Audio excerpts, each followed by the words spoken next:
Imagine, if you will, a gun so effective that its adversaries tried to assassinate its designer. Drugs are menacing our society. That's exactly what happened to the producer of the M14k. Colombia in the 1980s was a wild place. FARC rebels, Narcos drug lords, and a lot of American interest. The US government decided it wanted to stop the spread of communism anywhere and everywhere, so the M14k got to see the light of day down in Colombia.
Gentlemen, the term moonrock rare applies to this particular firearm. We all know and love LAV, how he throws that term out, but this truly is a moon rock on the surface of this planet, because as far as we know, right now, everything I've been told, there are only 2 of these rifles floating around.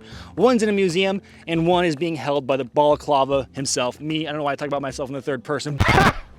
Gay! But welcome back to the Administrative Results channel. I know you're on the toilet, I know you're watching this, wherever you are, maybe laying in bed. Your wife's probably going like, hey, why are you watching this guy yet again? I hate the sound of his voice. Maybe you hate the sound of my voice, but nonetheless, make sure you like and subscribe, leave a comment in the comment section down below. Your comments are a sacrifice to the algorithm god, a god of which who enjoys your engagement on my channel because it allows us to get really cool firearms such as this M14k. Now, the caveat is that this M14k is not mine. It belongs to a good friend of the channel, Mr. Sam. Sam, get over here. Sam, come on. Now, what would you like to say about this gun? It's bussin'. Bussin'. Bruh. Now, you're probably asking me, hey, admin, what makes this gun so rare? It just looks like a chopped down M14. Now, to the untrained eye, that is exactly what it is. It's a chopped down M14 with a cool folding stock. But this gun has a lot of cool history behind it, some really fun, exciting backstory, and its performance is actually very impressive. So technically speaking, I now have the most rounds on this M14. It's not a lot, okay, enough for this video, but statistically speaking, I have shot this M14 more than anybody here in the States that we know of. Now, the caveat to that is that these were used to essentially hunt FARC rebels down in Colombia. Those guys hunting the FARC rebels, of course, would have way more rounds on this than I would have. And now that kind of leads into the fun history of this gun. This gun was commissioned by the CIA to be built out and used in Colombia to hunt down those FARC rebels. Now, the fun side of that history is that the person that made it, Smith Enterprise, still alive today. Sam has met him and talked to him and even showed him pictures of his rifle, and he's probably gonna go take it to him to look at, which is also fun history because it's kind of like a story coming full circle. But the reason that's really cool is that this gun was so effective against the FARC rebels is that the FARC rebels essentially sent assassins to America to try and take out the designer, Smith Enterprises, or Mr. Smith, right? So that's a really interesting piece of history. And this is recent history, you know, this took place in the 80s. I believe, what, the late 80s? Now, originally this gun was designed by Lafrance, but Lafrance was having issues with getting it actually to operate and work. So he essentially sold it to Smith Enterprises, which Smith Enterprises is the M14 guru. Apparently he's like the Hattori Hanzo of M14 makers. Now guys, keep in mind, I'm of the generation that never really cared a lot about the M14. I know that may offend some of you guys out there who are hardcore M14 fanatics, and that's by all means, that's great. Do what you love, enjoy what guns you can. I am not personally familiar with that world. It's like when you're playing a video game and you're running around like on the map and it's still black in certain spots, and as you discover the map, a new area appears. Sometimes with some of these guns, man, I'm still figuring it out as I go. So this was a really cool learning opportunity and a real treat to yet again show it off to you guys, especially running and gunning this piece of history. Now, gentlemen, I didn't really mention it in this video, but what makes this gun so rare is that during the 1980s, when the CIA commissioned Smith Enterprises to make this, these were made and smuggled into Colombia out of Florida.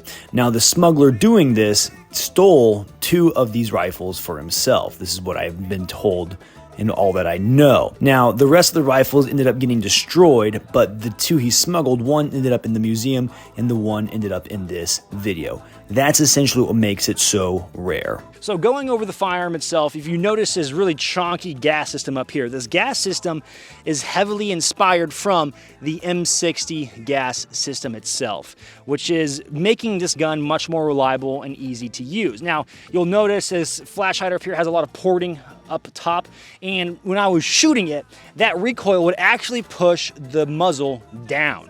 It was like negative recoil, which made for a really interesting pattern. So you would want to have a lot of training and time on this gun if you're going to use it in harm's way, because sure, you can pick it up and run with it, but you still want to have that institutional knowledge of your recoil control and pattern. The nice thing about 308 is it's definitely going to put some people into the ground real quick, so it is nice. Now, 13-inch barrel, which usually on a 308 means you're going to be in for a painful experience for everybody involved. And yeah, that's kind of the case with this gun. I couldn't imagine running into a room, inside a building, I guess that's the same thing, inside a car, shooting this gun off in confined spaces essentially without any ear pro. Now keep in mind, your body does weird things during adrenaline dump, so it may block out some of that noise, but my God, man, you are gonna have some ringing ears if you are inoculated to stress and you've been using this. I'm assuming the guys in Colombia that were hunting down these drug FARC rebels essentially, they were probably some pretty intense dudes that got used to a lot of adrenaline dumps, and I don't know how they would mitigate the just booming report of this rifle. So hey, you know, it kind of goes back to that era of, I guess everyone just had hearing loss from certain conflict. Moving on down the gun, so fun thing, we have a little Bakelite top cover on top of the barrel.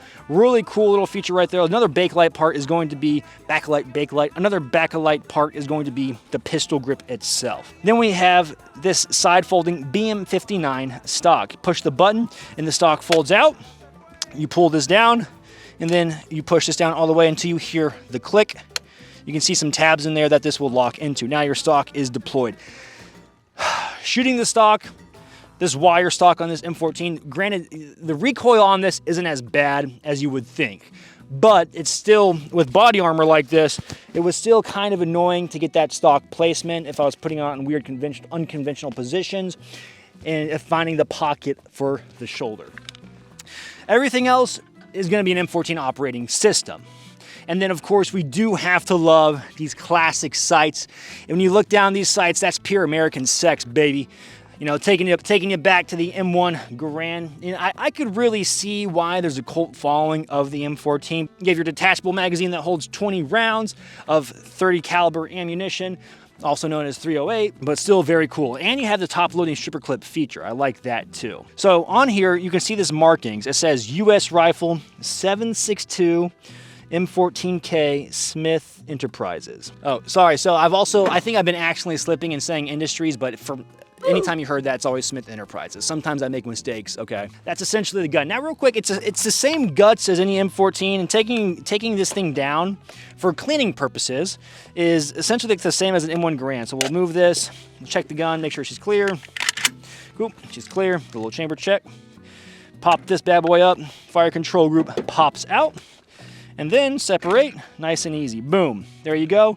There's your stock all taken out. And then we have our M14 upper, right? Very cool, reminiscent of the M1 Garand and other M14s, of course. I spent a lot of time taking apart and putting back together my M1 Garand just to get a really good experience with it.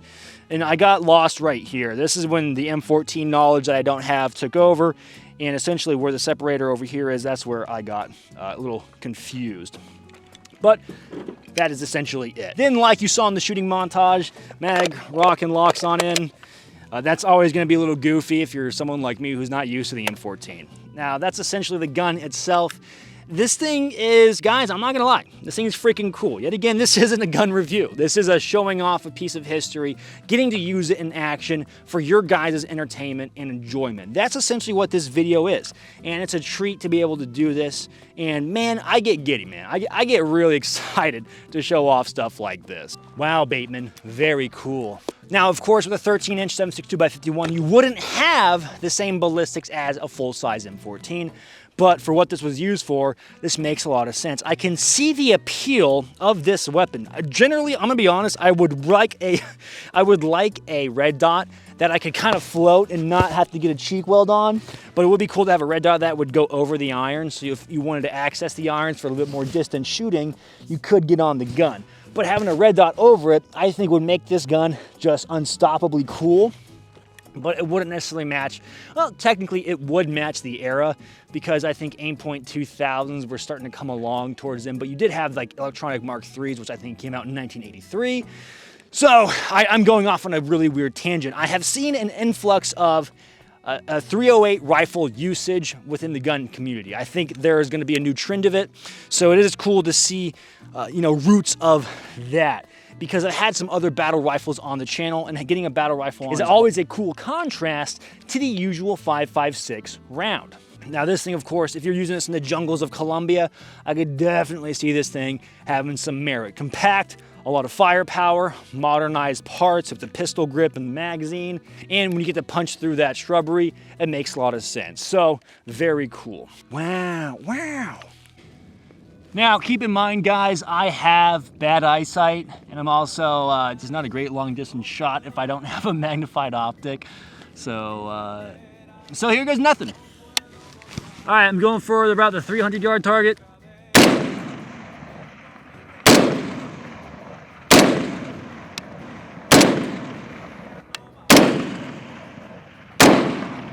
So I had no luck landing my shots with the M14k. It was also hard to find where those rounds were landing, but still fun to give it a shot because, heck, why not? I could definitely see this not being a gun where you're trying to push out to distance, but the application can still be there. Gentlemen, if you enjoyed this video, make sure you like and subscribe. Leave a comment in the comment section down below. Your comments, yet again, are a sacrifice to the Mark 14 gods of which you enjoy very loud guns.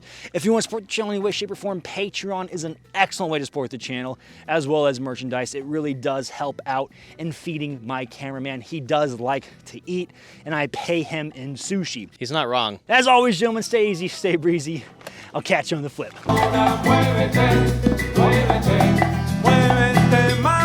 Because if you're a history guy like me, start over. Boink at Venus. Gentlemen, the term moonrock rare